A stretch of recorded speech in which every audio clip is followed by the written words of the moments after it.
Okay, today's class, we're going to have 25 minutes, and then afterwards I will be available out in the hallway to answer any questions. So since we're talking about seeds, how many of you saved seeds from last year? Okay. How many of you would like to be starting your tomatoes from seeds that you saved last year? Great. Doesn't work. Great.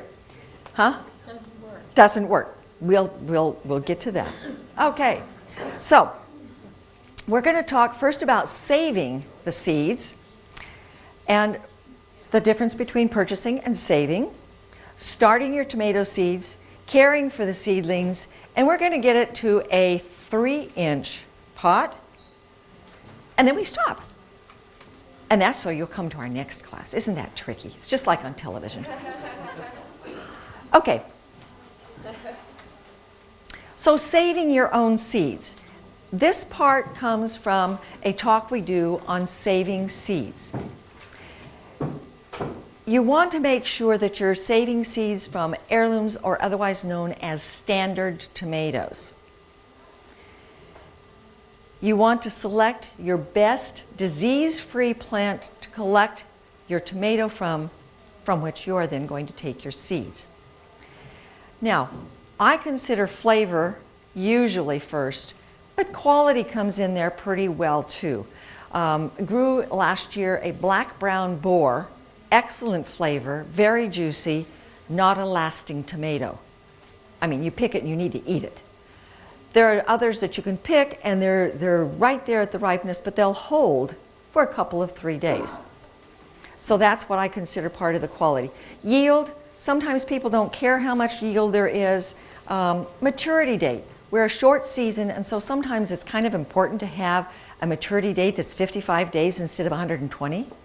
Yeah. Remember to keep a label at each step. If you have tomato seeds from 5 different tomatoes that you have saved, they all look alike. And I don't care what step it is, they will look like tomato seeds. Do not save hybrid seeds. What's a hybrid? Okay. Hybrids are a very special plant in that the parents, the male and the female, have been specifically bred to be what's called a true line. So every time they seed those, they get the same thing. But the parents aren't necessarily tasty. But when they cross them by hand pollination, they produce the hybrid. So if you save seeds from that hybrid, the seeds may be sterile, or they may grow and give you a plant that's wonderful, or one that, and typically it will not be anything, not anything like either of the parents. So what you end up with is a unique plant, a one-time deal. So if you all of a sudden manage to come up with one that's really, really good, that's it. Enjoy it. And remember, you can save the seeds and still eat the tomato. What a bonus. Cucumbers and some of your you can't do that. You have to wait for the seeds to mature totally, which means the vegetable is almost rotten. Tomatoes are ideal for collecting the seeds, first because they're self-pollinating. And I enhanced this one by doing a little drawing on it and then scanning it in. So I want you to notice this little structure. That is a closed capsule. Inside that capsule is the male and the female parts. Nothing gets in there. Not bee pollinated. It is self-pollinated. A little breeze and it will jiggle that pollen right down to where it's needed, and You can't see it on the photo because I covered it with words, but what you will find if you look carefully, when a tomato has been fertilized and starts growing, it'll grow and frequently still have the blossom part, including that closed capsule. The other thing is they're annual, so they complete their whole life cycle in one season, one growing season, which is great. We don't have to wait down around a couple, 3 years. Tomato seeds are wet seeds. You probably noticed that. They have these little globules around them. Look at that mess. Very flavorful, but it's still a mess. Okay, so you just scoop out the seeds, put them into a jar or a glass. Again, labels. You're going to get tired of me saying labels. I'm very bad at labeling, and so I really have to focus on it. So after a few days in that glass, or in this case it's a jar, it'll look all moldy and funny. This one I let go a little long. Typically what it'll look like is water that somebody's dropped cornstarch or maybe a little flour over. It's just got this kind of dull film over the top. If you wait to this point, it also doesn't smell so good. But what this does is it breaks down the globular stuff that's around the tomato seed and any flesh. At this point, you can go ahead and rinse them off in a strainer, and you can see the globby stuff has pretty much gone through or is hung up in the strainer. Okay, so at this point, we're going to dry and package and store the seeds. So once you get all the globby stuff off, you can just go ahead and put them on a paper towel. Now, when they dry, they may seem like they're stuck, but they come off very, very easily. If you have any fleshy stuff that's left on them, they'll stick to that. And you'll need to cut the paper towel off, and you plant the paper towel with the seed. So it's easier to get them really dry if they don't have any globby stuff. And I'm going to flip back here for a second. If you strain these and not all the globby stuff comes off, put the seed back in and let it ferment a little longer. The fermentation process also helps kill some of the disease factors that might be out there on the seeds. Okay, so then we've dried them. We're going to put them into an envelope labeled, a labeled envelope, and at this point you can stick them in your freezer for 2 or 3 days, and that will kill any pests. You know how some of the little bugs lay a little egg inside a seed? Yeah, and it'll eat that seed and all the others, given the opportunity. So freezing for a couple of days will take care of that. You can also store this jar in the refrigerator or the freezer. So that's kind of a nice way to do it. I was going to say one other thing. Well, I'll pick up on that later if I can remember. So now we're at the point you have dried seeds, and you can purchase seeds. Now sometimes one of the advantages of doing a purchase seed is that you can get seed for that hybrid tomato that you like. So usually you can get Early Girl, Siberia. Those are both hybrids, but you can get the seeds yourself. When I'm looking at either a plant or seeds, the one thing that I want to figure out is how I'm going to select a variety. I'm one of these. Cherry tomatoes and your small tomatoes are really good for grazing when you're out in the garden. So you're all mucky, you're a little hungry, you don't want to take your muddy shoes off or your garden clothes off, they've got mud all over them. And all you have to do is walk along and pick a half a dozen, plop them in your mouth, and it'll satisfy you for a little longer. This one happens to be, oh, it doesn't even, yes it does, Brandywine. It does on this one. Drying, your aromas tend to be better for drying because they're thick-fleshed. Now, we tend to think of Roma as those little ones we get at the grocery store. And if you got a plant or a seed packet and it just says Roma, it's doing a disservice to you because there are a number of varieties. Amish paste is a Roma, and the Amish paste is a tomato about that big. We have another one that a friend got from a friend who went to Italy and brought seeds back. I call it Bob's Big Italian Roma, and it's even bigger. It can be quite a huge tomato, fluted, very thick fleshed, and it too is a Roma. Prince Borghese tends to be a very prolific but small one, and it's one that you can dry real easily. Pretty much cut it in half. Slicing. And sometimes instead of slicing, I just eat the tomato. You know, some of us are a little greedier than others. But your big beef, black crim, and your brandywine are all really good for slicing. Always look at the back. Your heirloom varieties are going to be the ones that you can save the seeds from for the future. And as it happens, this one says heirloom right there. They are not always labeled heirloom.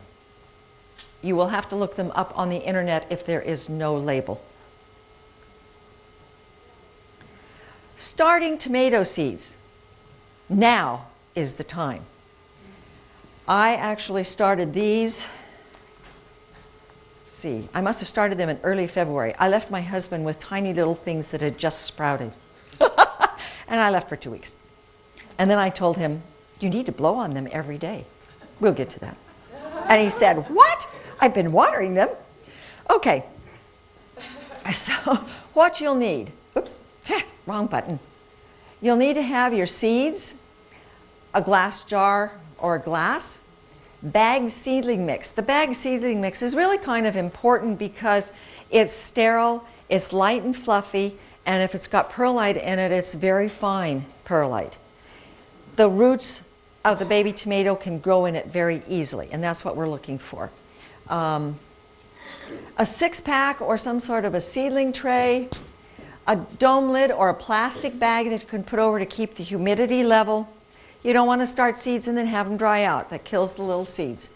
Temperatures around 70 degrees, so basically your normal indoor temperatures are pretty good. And 65 up to 75 range is really good. Of course, tomatoes like it warm, so fluorescent light, plant light is a good idea, not totally essential. And there shows up labels again. Okay, I did a little experiment this time. I always soak my seeds for a couple of hours. So what if you forget them and you soak them overnight? Not a big deal. I put mine in kind of tepid water, which means it's just a little warm. Of course, here, our faucet gives me cold water. I go to my mother's and it gives me tepid water. So it depends on what water temperature is coming out. Okay. We'll soak them, we'll strain them off. Remember the label. See, you're going to get tired of this. Put the seeds into a paper towel, and the paper towel gets moistened, not wet. Do you all know the difference between moistened and, okay. Moistened means if you've got the paper towel, and I just run it on the water, and then I squeeze all the water out of it. As it turned out, I was doing 3 at this time. You put them inside a jar or a plastic Ziploc type bag, and you're going to leave them. What I discovered is doing that 2-hour soaking, putting them into a paper towel. Some of them I put directly into a seed flat because I wondered, does it really, what part does it help with? So I put half of them into little seed 6-packs and half of them into the jar. And the ones in the jar I could see were germinating. Now I happen to be one of those who's an impatient gardener. I need to know that it's germinated. I know that's terrible. But once it's germinated, and these actually are a little bit far, but you can see I laid them over the top of the soil, and then I'll put on top of that the 1/4 inch of seedling mix and take a little glass of water, dip my fingers in it, and gently water them in. What you want is the soil to be in contact with the new little roots. So what I found is the ones I directly put in after soaking and the ones that I let germinate in the jar all sprouted at the same time. And they all had roots within 2 days, and the sprouts came up 3 days later. A lot of these tomatoes say 7 to 10 days for germination and sprouting. So I think it boosts them a little bit. So now we're going to talk about seedling care. And this is actually kind of the planting. When you get the seedling mix, sometimes it's a little dry. Again, you need to moisten it. Not soggy, moisten. And you'll take that and fill the seltzer tray and pat it down. It doesn't have to be like squished completely because you still want the loft to it, but kind of pack it down in there because otherwise when you water it, it's just going to go to nothing. Kind of like spinach when you cook it. Okay, if the roots are large, then poke a little hole in with a pencil and try to guide the root kind of down in there. When you water, the soil will come and close around the root. We already talked about covering it and then the gently watering. So this is a seed flat under grow light. You can cover the plants, or the seeds actually, the planted seeds until they sprout. And when everyone has sprouted, you can take the dome light off. I took another class at one point. Oops, I keep hitting the wrong one. Sneak previews. So this is a really high domed thing. In the sample out there, I just took a cake came in that particular dome, and I keep the domes. So, okay, the plant light, as soon as they're sprouted, you can have the grow light 2 inches above the little plant. That gives them sufficient light. We have a sunroom, and I still use the grow light because they want to go that way to wherever the sun is. And you blow on the little seedlings. What if you don't have a grow light? Put them in the brightest window you can find. If you've got 2 panes of glass, that cuts down on the light quite a bit. What we did, I think, was just get a regular old fluorescent fixture. Natural light? Yes. Can you use that? Yes, you can. You know what I mean? Yes. So what she said is, can I use a natural light? Yes, you can. It gives a more natural balanced rays that are more like going outside. So you blow on the small seedlings, and that does help to strengthen their stems, because one of the problems with raising them inside is the stems want to end up being thin and spindly because the plant gets leggy. So the light and blowing on will help. So continued care. You will gradually remove the dome. It's sort of like hardening them off to a room temperature because they've just sprouted. Okay, so we're going to take it off for an hour or 2. If they look really stressed, say you left it off half a day and they look really stressed, then maybe you don't want to leave it off quite that long at a time. Make sure they've got plenty of water. That's one thing you're always going to have to check once they come up. And while they're still little, drop it from your fingers. Now, the little sample that I brought, some of those I got a little excited and hasty, and so I just took the watering can and I watered, and they got water on their little foliages, and that part of the little foliage is not as happy. It bruised it, basically. No fertilizers at this stage. That won't come until a little bit later. So when these things get their second true leaf, do you know what a true leaf is? I cut them off with this. Okay, in this one, and I don't know whether you can see it well, and I may have it up there too, but you can see there's a little lighter green leaf in here, and it doesn't really look like a tomato leaf. Those are the cotyledons. Those are the first ones to come up. So the first true leaf in here is the one that kind of looks like a tomato leaf, and it's a little hard to see. I think I've got one up here. We'll look at it. And you can see it better. These look like tomato leaves, don't they? Yeah, okay. Now the trick here is that you need to know what the true leaf is, because when we get to transplanting, we're going to check 2 things. Do they have their second true leaf? And you're going to poke some of these out of their little hidey hole homes right now. And you're going to check to see that the roots are just coming to the edge of the soil where it meets the little pot it's been in. So these are prime in here to be transplanted. So that's 2 ways you can check to see if they're ready for transplanting. And typically we don't look one day and the next day there are like 3 leaves there. So we're going to transplant them into a 3-inch pot. Remember this about transplanting, because it doesn't matter whether it's a little tomato. There's some things that won't apply, but some of them are going to apply regardless of what you're planting. In this case, for the tomato, we're going to be putting it into a 3-inch pot. Always, any transplanting, water beforehand. An hour or 2 before you transplant is good. You want the plant to have as much turgidity as possible. In other words, it's taken up enough water. Always hold your tomato plants by the leaves and any other small plant that you're transplanting, because They can regrow a leaf, but they can't regrow the stem. You're going to use the seedling mix, and there's a sample out there in one of the displays, but when you look at it, you can tell it's just finer grained. At this point, we can both water and fertilize, and at the 3-inch size, we're going to start hardening it off. So I usually give it a couple of days inside to kind of get used to its new environment. I will give it some fertilizer. Now, when I say fertilizer, a lot of the fertilizers that we can use call for a tablespoon per gallon of water. I use a quarter or less of that. These are little. They don't need that much fertilizer right now.